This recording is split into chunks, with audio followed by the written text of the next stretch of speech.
Welcome to our channel. Today we how to log into Pipedrive mobile for activity logging, quick tutorial step by step clearly.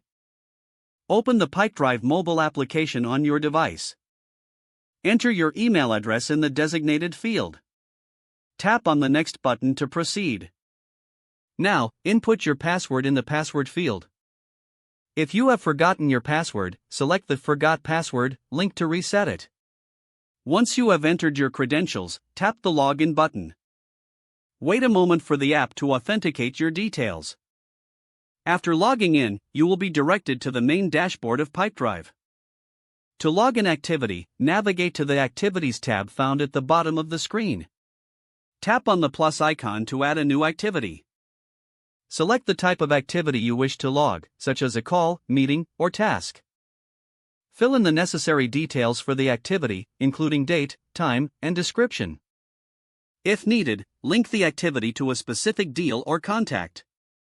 Once all the information is complete, tap the Save button. You will now see the logged activity in your activities list. To double-check, return to the Activities tab and review your recent entries. That's it, you are now ready to log activities on Pipedrive mobile effectively. If the page does not load, refresh the browser or try again in a private or incognito window. Make sure you are using the correct email address, then retype it carefully to avoid small typos. If your password is not accepted, use the reset option and create a new strong password you can remember. Check your spam folder for verification or security emails, then complete any requested confirmation steps.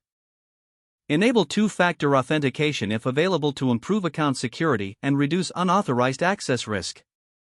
After signing in, review your profile details so your contact information and settings are accurate and current. If you see an error message, note it down and try again after restarting your device and internet connection. Log out when you finish, especially on shared devices, to keep your account and payment information secure. If the page does not load, refresh the browser or try again in a private or incognito window. Make sure you are using the correct email address, then retype it carefully to avoid small typos. If your password is not accepted, use the reset option and create a new strong password you can remember. Don't forget to like this video and subscribe to our channel for more step-by-step tech guides.